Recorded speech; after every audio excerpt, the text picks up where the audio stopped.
नमस्कार, आप देख रहे हैं नंबर 1 डिबेट शो। मुद्दा गर्म है। मैं हूं आपके साथ हितेश व्यास। अब चूंकि लोकसभा चुनाव की तस्वीर साफ हो चुकी है, उसके बाद में अब देश में जहां सरकार बनाने की कवायद चल रही है, तो इन सब के बीच छत्तीसगढ़ में विधानसभा के बाद बैक टू बैक 2 बड़ी जीतें भाजपा को हाथ मिली है।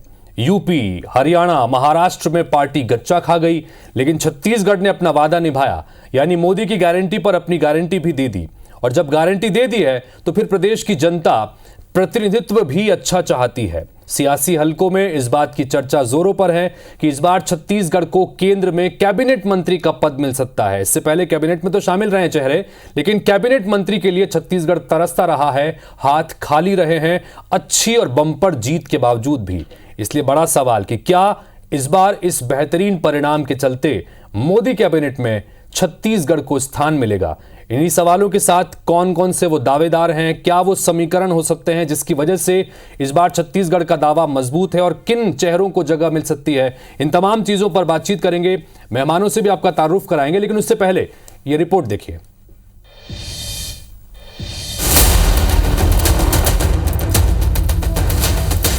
छत्तीसगढ़ राज्य के अस्तित्व में आने के बाद से ही ये राज्य लोकसभा चुनाव में भाजपा का गढ़ रहा है। हर चुनाव में यहां से जनता ने भाजपा को भरपूर समर्थन दिया, फिर चाहे 2018 के विधानसभा चुनाव में कांग्रेस को बम्पर जीत ही क्यों न मिली हो। जब बात 2019 में लोकसभा की आई तो जनता ने फिर 11 में से 9 सीट भाजपा की झोली में डाल दी, और इस बार 10 सीट भाजपा के खाते में गई है। लेकिन इसके बाद भी केंद्रीय कैबिनेट में छत्तीसगढ़ की झोली खाली ही रही है। लेकिन इस बार उम्मीद बड़ी है। जब इस बारे में प्रदेश के उप मुख्यमंत्री विजय शर्मा से पूछा गया तो वे सब अच्छा होने की बात कहते नजर आए। जितने लोगों को मिले उतना अच्छा है। छत्तीसगढ़ का प्रतिनिधित्व वहाँ बढ़े, ये बहुत अच्छी बात, और कुछ तो होगा, जरूर होगा, कुछ अच्छा ही होगा। कांग्रेस भी मान रही है कि ज्यादा प्रतिनिधित्व की जरूरत है, लेकिन वो इसे प्रदेश के लिए किए जाने वाले कामों से जोड़ रही है। बनना चाहिए, बनाए जाने चाहिए। इस प्रदेश से अवश्य ही प्रतिनिधित्व मिले, ज्यादा से ज्यादा लोगों को मिले। लेकिन हम लोग जो देखते हैं, अभी 2 बार से तो सरकार उनकी है, यहाँ से प्रतिनिधित्व दिया जाता है, उसका कोई लाभ तो आज तक हम लोगों को छत्तीसगढ़ में दिखाई नहीं दिया है। भाजपा 240 पर है, एनडीए 293 पर। इसमें छत्तीसगढ़ का योगदान 10 सीटों का है। इसमें रायपुर के नवनिर्वाचित सांसद बृजमोहन अग्रवाल ऐसे सांसदों में शुमार हो गए हैं जिनकी जीत देश में टॉप 10 में गिनी जा रही है। वे एक ही नहीं, विजय बघेल भी ऐसे सांसद हैं जो 4,47,000 वोटों का पहाड़ बनाकर जीते हैं। इस लिहाज से दुर्ग और रायपुर केंद्रीय मंत्रिमंडल की दौड़ में है। संतोष पांडे भी लगातार दूसरी जीत से दावेदारी कर रहे हैं। भूपेश को पटखनी और संघ से जुड़ाव उनकी दावेदारी को मजबूत कर रहा है। एक फॉर्मूला महिला का भी है तो एक आदिवासी का भी। अगर महिला फॉर्मूले पर पार्टी ने दांव लगाया तो जांजगीर की एससी कोटे से सांसद कमलेश जांगड़े और महासमुंद की ओबीसी कोटे से रूप कुमारी चौधरी दावेदार हो सकती हैं। छत्तीसगढ़ को 24 साल हो गए। 24 साल में अटल सरकार भी रही, मनमोहन सरकार भी रही और मोदी सरकार भी, और अब मोदी सरकार 3 भी बनने जा रही है। लेकिन मंत्री के नाम पर हमेशा ही एमओएस मिलता रहा है। इस बार आशा है और अपेक्षा है कि एमओएस की बजाय छत्तीसगढ़ से कोई कैबिनेट जाएगा। प्रदेश में मुख्यमंत्री, देश में राष्ट्रपति आदिवासी समाज से भाजपा पहले ही दे चुकी है। ऐसे में संभावनाएं कम है कि आदिवासी कोटे से केंद्र में कोई मंत्री लिया जाए। फिर भी अगर यह फॉर्मूला अपनाया गया तो महेश कश्यप की दावेदारी ज्यादा बनती है। कारण 2019 की सीट को अच्छे मार्जिन से वापस लाए हैं। बस्तर के मजबूत कांग्रेसी और पूर्व मंत्री लखमा को हराया है। आदिवासी कोटे से राधेश्याम राठिया भी हैं, लेकिन रायगढ़ को प्रदेश में पर्याप्त प्रतिनिधित्व मिला हुआ है और मोदी वन में भी प्रतिनिधित्व मिल चुका है। अगर इस बार छत्तीसगढ़ को कैबिनेट पद मिलता है तो ये मोदी की गारंटी पर जनता की गारंटी का भी इम्तिहान होगा। सौरभ परिहार के साथ वरुण सखाजी, IBC 24 रायपुर।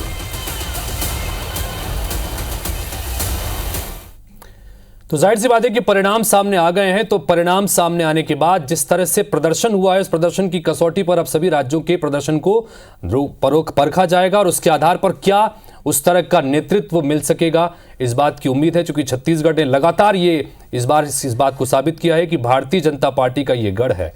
ऐसे में कैबिनेट मंत्री पद से क्या इस बार किसी दावेदार को यहां पर नवाजा जाएगा, इन्हीं संभावनाओं पर बात करने के लिए इस वक्त मेरे साथ में स्टूडियो में मौजूद हैं लक्ष्मी वर्मा जी, प्रदेश उपाध्यक्ष हैं, भारतीय जनता पार्टी के वरिष्ठ नेता हैं, और साथ ही मेरे साथ में वरुण सखाजी हैं, एसोसिएट एग्जीक्यूटिव एडिटर हैं IBC 24 के हमारे वरिष्ठ सहयोगी, और साथ ही अभय नारायण राय जी जुड़ रहे हैं जो कि प्रदेश प्रवक्ता हैं कांग्रेस पार्टी के। बहुत बहुत स्वागत है आपका। लक्ष्मी जी, सबसे पहले आपसे सवाल, छत्तीसगढ़ ने भर भर के समर्थन दिया है भारतीय जनता पार्टी को, चाहे जिस तरह की परिस्थिति में चुनाव हो, जिसमें 2018 का भी चुनाव के बाद में 2019 का लोकसभा चुनाव भी हमने देखा, लेकिन उस तरह का नेतृत्व कभी कैबिनेट में मिल नहीं पाया। इस बार क्या उम्मीद कर रहे हैं? देखिए हितेश जी, छत्तीसगढ़ की जनता ने निश्चित रूप से भाजपा को वोट दिया है और उसी का परिणाम है कि छत्तीसगढ़ पृथक जो अटल बिहारी वाजपेयी जी के समय में हमको मिला, और छत्तीसगढ़ मिलने के बाद में जो पिछड़ा छत्तीसगढ़ होता था वो 15 साल रमन सिंह जी के कार्यकाल में इस छत्तीसगढ़ ने नए छत्तीसगढ़ के रूप में अपना रूप बनाया। और आज जिस प्रकार से छत्तीसगढ़ में सारे जो मिनरल्स है उसका सदुपयोग करते हुए यहाँ हर क्षेत्र में हम आगे आए हैं। उद्योग के बात कर रही हूँ मैं, यहाँ सबसे बड़ा सीमेंट हब है। अगर स्टील की बात करें तो भिलाई के साथ साथ नया नगरनार में एक बड़ा प्लांट स्थापित हुआ है।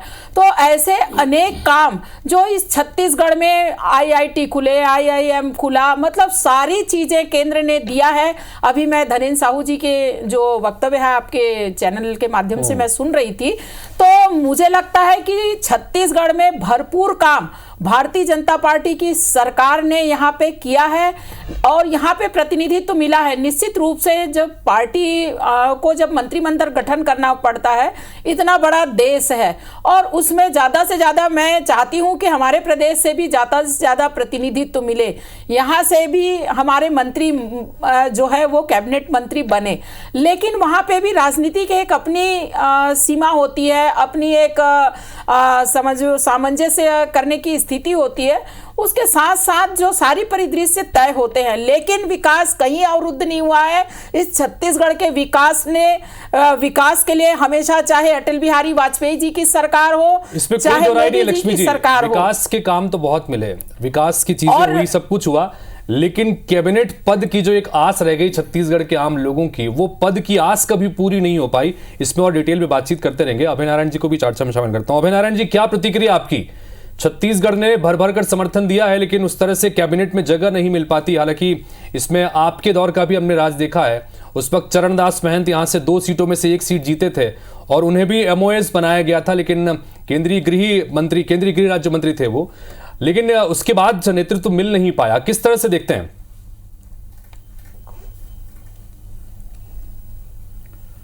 निश्चित रूप से मोदी 1 और मोदी 2 को देखेंगे तो हम मोदी 3 में बहुत उम्मीद नहीं कर सकते, क्योंकि मोदी 1 और मोदी 2 में तो चांस थे देने के, क्योंकि भाजपा की सरकार थी। और अब तो NDA की सरकार हो गई, भाजपा शब्द ही गायब हो गया है। तो हितेश जी, बहुत ज़्यादा संभावना राजनीति के तौर पे मैं नहीं देखता। लेकिन छत्तीसगढ़ का मैं हूँ, छत्तीसगढ़ के राजनीतिक दल का प्रवक्ता भी हूँ, तो मैं चाहूँगा कि छत्तीसगढ़ को मंत्री पद मिले, कैबिनेट मंत्री का पद मिले। और निश्चित रूप से बहुत अनुभवी लोग भी जीत के गए, जिसमें बृजमोहन जी सबसे अनुभवी नेता हैं। विष्णुदेव साय जी राज्य मंत्री रहे, बहुत लाभ छत्तीसगढ़ को नहीं मिल पाया। रेणुका सिंह जी सरगुजा से रहीं, उनको तो लोग, छत्तीसगढ़ के लोग अभी नाम भी याद नहीं कर पाए कि वो कभी यहाँ मंत्री रहीं, वहाँ भी बहुत लाभ नहीं मिल पाया। और मोदी 1 मोदी 2 में कोई योजना नहीं आई। हमारी बहन IIM की IIT की बात कर रही हैं, स्वाभाविक रूप से जो स्मार्ट सिटी का पैसा आना था वो आया, जो IIT हमारे हिस्से में आने थे वो आए। कोई बड़ी परियोजना नहीं आई, इसलिए नहीं आई कि कोई केंद्रीय मंत्री नहीं था, कोई दबाव बनाने का काम छत्तीसगढ़ के सांसदों ने नहीं किया। और छत्तीसगढ़ स्टेट के भाजपा नेताओं का कितना चलता है इसीलिए समझ में आता है। तो अभी बहुत ज़्यादा उम्मीद तो केंद्र से नहीं है, लेकिन अगर छत्तीसगढ़ के लिए मिल जाए तो मिलना चाहिए। हम मांग भी करेंगे, हमारी इच्छा भी है कि बनना चाहिए, लेकिन मुझे लगता नहीं। आपके पास में आ रहा हूं, लेकिन चूंकि उन्होंने सीधा का सीधा निशाना साधा है जब भाजपा पार्टी के ऊपर, तो लक्ष्मी जी जवाब दीजिएगा। वो ये कह रहे हैं कि मंत्री पद के मामले में भी हाथ खाली रहे और चूंकि मंत्री ज्यादा नहीं थे, छत्तीसगढ़ को भी उतना। ठीक है, अब मैं कांग्रेस के मेरे साथी भाई अभय नारायण जी को कहना चाहती हूँ, अपनी चिंता करे, भारतीय जनता पार्टी की चिंता ना करे। भारतीय जनता पार्टी के नेता यहाँ बैठे हैं अपने लोगों की चिंता करने के लिए और अपने इस प्रदेश की जनता के विकास के लिए। आप अपनी चिंता कीजिए, एक सीट में लक्ष्मी जनता ने बहन, आपको मैं छोड़ दिया है छत्तीसगढ़ की लाके, चिंता आप कर रहा अपनी हूं। चिंता कीजिए अभय नारायण छत्तीसगढ़ जी। के मतदाताओं की चिंता कर रहा हूँ। बिल्कुल दाताओं की छत्तीसगढ़ चिंता की हमारे चिंता तो सांसद करूंगा ने ना। पहले भी किया है छत्तीसगढ़ के और अभी भी मतदाताओं की चिंता करेंगे तो करूंगा ना। करेंगे। आप कह रहे थे यहाँ कोई बड़ी हमको भी उपलब्धि नहीं है, 43 एम्स नोट दिया हॉस्पिटल लोगों ने। है, वो उपलब्धि है भारतीय जनता पार्टी की। उस उपलब्धि के कारण कोरोना काल में हम छत्तीसगढ़ प्रदेश के लोगों के सेवा चलिए ठीक है, कर इस पर पाए हम हैं। और आगे बात करते रहेंगे क्योंकि कामों को लेकर क्या काम हुआ क्या नहीं हुआ ये तो उस पर बात हो रही है, लेकिन आज चूंकि हम मंत्री पद पर स्पेशली यहाँ पर फोकस करना चाहते हैं, वरुण जी आपसे जानना चाहेंगे। हमने रिपोर्ट के जरिए भी देखा कि बहुत सारे समीकरण हैं, जातिगत चीजों को भी देखना होगा, साधना होगा, और इस बार तो गठबंधन धर्म की कई सारी मजबूरियां भी सरकार के सामने होंगी,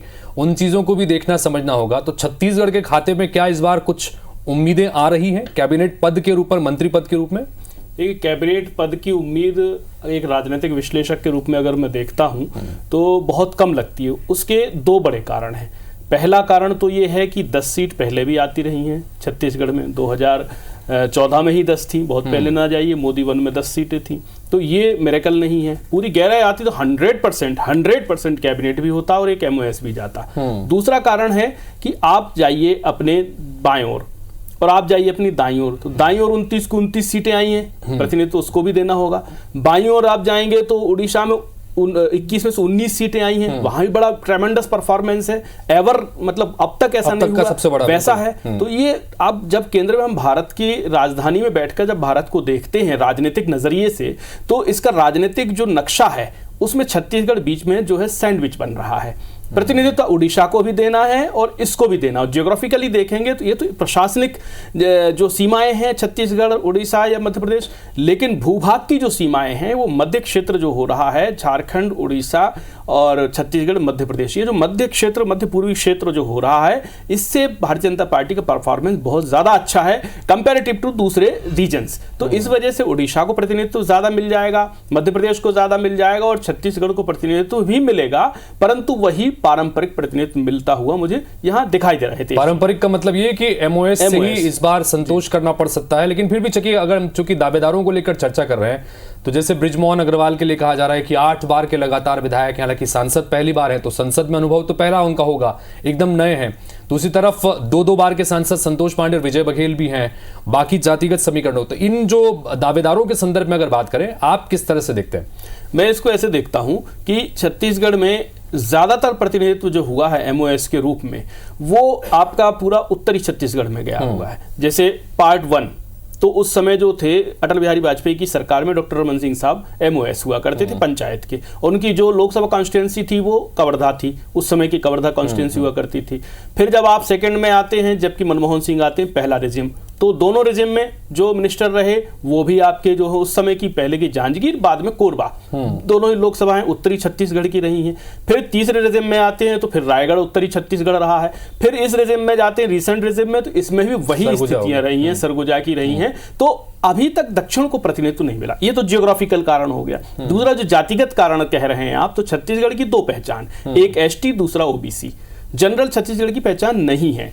ये बात अलग है कि ये मोदी हैं, थोड़ा सा चौंकाते हैं, चमकाते हैं, सरप्राइज देते हैं, तो कुछ भी कर सकते हैं, लेकिन जो दिखाई दे रहे कैलकुलेशंस हैं उसमें OBC को प्रतिनिधित्व मिलना यहाँ पर हो सकता है पॉलिटिकली ज्यादा फायदे का सौदा हो। इस नजरिए से देखें तो जो दौड़ में है, अगर OBC में बात करें तो 2 बड़े लोग दौड़ में दिखाई दे रहे हैं, विजय बघेल और रूप कुमारी चौधरी। रूप कुमारी चौधरी OBC के साथ साथ महिला भी हैं। अब चूंकि उत्तर प्रदेश में का भी अगर इसमें एक असर देखेंगे कि उत्तर प्रदेश में SC वोटर्स पूरी तरह से बसपा से भी गया, भाजपा से भी गया, तो SC वोटर को खींचने के लिए छत्तीसगढ़ में अगर थोड़ा बहुत प्रयोग करना चाहें तो महिला भी, SC भी, लेकिन फिर वो नॉर्दर्न एरिया में चली जाएंगी, जांजगीर। तो बहुत सारे फॉर्मूले मथे जा रहे हैं। इन फॉर्मूलों के मथने के दौरान जो निकलेगा नवनीत, वो हमको 8 जून के बाद ही समझ में आ पाएगा। बिल्कुल, तो 8 जून तक का इंतजार करना होगा, लेकिन चूंकि उम्मीदें तो जाहिर तौर पर हैं छत्तीसगढ़ की, क्योंकि जिस तरह से हम लगातार प्रदर्शन की बात करते रहे हैं, तो प्रदर्शन तो हुआ, लेकिन प्रदर्शन में भी जैसा वरुण जी ने बताया कि आसपास के राज्यों का प्रदर्शन थोड़ा भारी हो रहा है। इसकी वजह से छत्तीसगढ़ की स्थितियां थोड़ी सी यहाँ पर टाइट हो सकती हैं। बहरहाल हम लगातार उनकी संभावनाओं पर भी बात कर रहे थे, सब कुछ कर रहे थे। तो अब इसमें लक्ष्मी जी, क्या ऐसी स्थितियों में लेकर जो बात अभी अभय जी ने भी कही कि अगर मंत्री पद मिलते हैं, कैबिनेट में जगह मिलती है, चाहे वो MOS के रूप में हो या कैबिनेट पद के रूप में हो, तब काम ज्यादा आसानी से प्रदेश में होते हैं, उसका ज्यादा असर पड़ता है। क्या आप भी ऐसा मानती हैं? देखिए, निश्चित रूप से कुछ प्रभाव तो पड़ता है। अगर कोई लोकल स्तर पे अपने क्षेत्र को अगर कोई योजना का लाभ मिल रहा है तो वो ज़्यादा मिले, ये एक कहना चाहिए होता है, जनरली एक मानसिकता होती है। लेकिन छत्तीसगढ़ में भारतीय जनता पार्टी की सरकार है और विष्णुदेव साय जी इस प्रदेश के मुख्यमंत्री है, तो निश्चित रूप से सारी जो योजना है, कहीं ना कहीं हम डबल इंजन सरकार की बात करते हैं। आज हमारी प्रदेश में भी भारतीय जनता पार्टी की सरकार है, केंद्र में भी मोदी जी शपथ लेने जा रहे हैं, तो मुझे नहीं लगता है किसी प्रकार की यहाँ पे कोई परेशानी है। कहीं ना हमारे बड़ी संख्या में सांसद जीत के आए, लेकिन फिर भी मैं आपके मंच के माध्यम से मैं कहना चाहती हूं कि निश्चित रूप से छत्तीसगढ़ को भी केंद्रीय में नेतृत्व में कैबिनेट मंत्री का जो दर्जा है वो अभी तक नहीं मिला। तो मैं छत्तीसगढ़ के एक राजनीतिक और मतदाता होने के नाते मेरी भी अपेक्षा है कि छत्तीसगढ़ को मोदी सरकार में प्रतिनिधित्व तो मिलना चाहिए। लेकिन बात बहुत सारी होती है वहां पे, बहुत सारी, जैसे अभी हमारे वरुण शक्का जी ने कहा कि राजनीति में बहुत सारी चीजों को समीकरण के हिसाब से उस समय की परिस्थिति के हिसाब से जो तय किया जाता है, तो उसमें जो भी होगा वो छत्तीसगढ़ में मुझे लगता है कि पार्टी को मान्य होगा। हमारे सारे बड़े लीडर्स जो हैं, चाहे मैं विजय बघेल जी की बात करूं, अभी डबल चुन के आए हैं, बृजमोहन जी लगातार इस छत्तीसगढ़ में बड़े चेहरे हैं, महिला बहनें जीत के आई हैं। आने वाला समय महिला 33% महिलाओं का समय होगा, तो उनको भी आगे बढ़ाना है। तो ऐसे बहुत सारी चीजें हैं। मुझे लगता है मोदी जी में इतनी सक्षमता है कि वो हर चीज को सोच समझ के निर्णय लेंगे। चलिए अभय जी के पास चलते हैं। अभय जी, आप उस वक्त कुछ बात कहना चाह रहे थे, अपनी बात अधूरी भी रह गई थी, वो बात भी आप रखिएगा। और हम संभावनाओं के ऊपर भी बात कर रहे हैं कि बहुत सारी चीजें हमने भी देखी, आप किस तरह से देखते हैं बताइएगा अभय जी। देखिए, वरुण सखा जी ने विश्लेषण किया, बहुत अच्छा विश्लेषण किया, नाम वाइज भी किया और कारण ही बताया कि क्यों यहाँ नहीं मिलेगा। लक्ष्मी वर्मा जी भारतीय जनता पार्टी के दृष्टिकोण से बोल रही हैं, लेकिन मैं दोनों को भारतीय जनता पार्टी के दृष्टिकोण से नहीं बोल रही हूं मैं, आप अपोजिशन की दृष्टिकोण से बात रख रहे हैं। आप अभय जी, आप अपनी तो यहाँ पे एक सांसद आई है, उसके बाद आप विपक्ष की बात रख रहे हैं। आपके कहने से क्या है, कैसा है, उनको सुन लेते हैं। हाँ बोलिए अभय जी, बोलिए। बारे में बोल लो, बोलिए। तो अमित शाह और नरेंद्र मोदी ऐसे दो व्यक्ति बैठे हैं वहां जिन्होंने भाजपा गारंटी खत्म कर दी, दीनदयाल गारंटी खत्म कर दी, श्यामा प्रसाद मुखर्जी गारंटी खत्म कर दी, मोदी गारंटी, और 15 साल के रमन सिंह को राजनीति से उखाड़ के विधानसभा अध्यक्ष बना दिया, 4 बार के मुख्यमंत्री शिवराज सिंह को उखाड़ के सांसद बना दिया, 8 बार के विधायक को सांसद बना के भेजा। ये लोग छत्तीसगढ़ हो या कोई मतलब गांधी परिवार चलाते रहे, नहीं देते तो यहाँ मंत्री कैसे बनाएंगे, जवाहरलाल नेहरू, इंदिरा गांधी, सोनिया गांधी, राजीव गांधी, राहुल गांधी। बहुत संभावना नहीं है, लेकिन छत्तीसगढ़ से कैबिनेट मंत्री बाद अभी प्रियंका वाड्रा लिख रही, लेकिन वो भी गांधी परिवार की बेटी है। तीसरी बार दिया है, तो कम से कम होना चाहिए। और लक्ष्मी बहन, आप चिंता मत करिए, गांधी परिवार पूरे देश के आशा का केंद्र है और नरेंद्र मोदी निराशा के केंद्र हैं। नकार दिया गया है, दुनिया के आशा के जनता पार्टी के संसदीय दल के नेता नहीं बने और एनडीए के नेता बन गए। संभावनाओं पर बात, संसदीय दल ने नेता नहीं चुना। आपने पहले वक्त में ये बताया कि किस तरह की संभावनाएं हैं और संभावनाएं हैं भी, फिर हमने दावेदारों को लेकर भी चर्चा की। और जो अब हम चर्चा यहाँ पर कर रहे हैं वरुण जी, ये भी बड़ा महत्वपूर्ण है, क्योंकि किसी राज्य का प्रतिनिधित्व, उस राज्य का विकास, ये तमाम चीजें भी इस तरह की संभावनाओं पर डिपेंड करता है कि अगर कोई चेहरा उस जगह पर बड़ी दमदारी के साथ में रिप्रेजेंट करता है। आप इसको, इन संभावनाओं को कैसे देखते हैं? रितेश जी, इसमें देखिए, अगर मंत्रिमंडल में शामिल करने कुछ क्राइटेरिया होते हैं, एक होता है जाति का क्राइटेरिया, दूसरा होता है जियोग्राफिकल क्राइटेरिया, तीसरा होता है एफिशिएंसी, चौथा होता है पॉलिटिकल परफॉर्मेंस, पांचवा होता है राजनीति में उस व्यक्ति की हैसियत। तो अगर हम इन 5 क्राइटेरिया पे अगर उसको परखते हैं, कसते हैं, तो पहला सबसे पहले जियोग्राफिकल। तो जियोग्राफिकल क्राइटेरिया में छत्तीसगढ़ को अगर हम एक केंद्र मानते हैं, तो छत्तीसगढ़ के नॉर्दर्न एरिया का तो हो चुका है प्रतिनिधित्व पर्याप्त, या तो सेंट्रल में होना चाहिए या थोड़ा सा वेस्टर्न में होना चाहिए, चाहिए या फिर साउथ में जाना चाहिए। तो साउथ में जाते हैं 2 एसटी सीटें हैं, और अगर आप वेस्ट में जाते हैं तो 2 लोग ऑप्शन में आते हैं, संतोष पांडे, विजय बघेल, और सेंट्रल में जाते हैं तो रायपुर है, और थोड़ा सा ईस्टर्न सेंट्रल माने तो महासमुंद भी है, और नीचे जाते हैं तो कांकेर और बस्तर जाते हैं। तो कांकेर तो बहुत कम मार्जिन है, वो वहां पर पॉलिटिकल जो परफॉर्मेंस है उस वाले क्राइटेरिया में कम हो जाएंगे। बृजमोहन अग्रवाल पॉलिटिकल परफॉर्मेंस में भी आगे आ जाएंगे, सेंट्रल ज्योग्राफिकल परफॉर्मेंस में भी आगे आ जाएंगे। लेकिन ये जो कास्ट इक्वेशंस का है, चूंकि अभी जो चुनाव है, देश के जो चुनाव के रिजल्ट आए हैं उनमें कास्ट का बड़ा महत्व रहा है, तो भारतीय जनता पार्टी कास्ट को इग्नोर नहीं कर पाएगी। वो जनरल से आते हैं, इस वाले क्राइटेरिया पे संतोष पांडे और बृजमोहन अग्रवाल थोड़े से पिछड़ जाते हैं, विजय बघेल थोड़ा लीड ले लेते हैं। ऐसे करके अगर देखते हैं ना हितेश जी, तो कहीं कोई ऊंचा, कहीं कोई नीचा, कहीं कुछ ऐसे मंथन जो है लगातार चल रहे हैं। और जहां तक मुझे समझ में आ रहा है तो थोड़ा सा साउथ की ओर शायद यहां का जो है मंत्रिमंडल में शामिलात की थोड़ी बहुत दक्षिण छत्तीसगढ़ की आप बात कर रहे हैं, यानी कि बस्तर और कांकेर ये 2 एक क्षेत्र बनते हैं जहां से कुछ प्रतिनिधित्व तो इस बार मिल सकता है। इस बात की उम्मीद यहां पर की जा रही है। बहुत संक्षेप में मैं आपसे फाइनल कमेंट चाहूंगा लक्ष्मी जी। उम्मीद तो हम सब कर रहे हैं, लेकिन जाहिर सी बात है कि बहुत सारी चीजों को लेकर है, क्या आपको लगता है? हमें भी उम्मीद है कि छत्तीसगढ़ को मोदी सरकार में प्रतिनिधित्व मिले और यहाँ की जनता को विशेष रूप से लाभ मिले।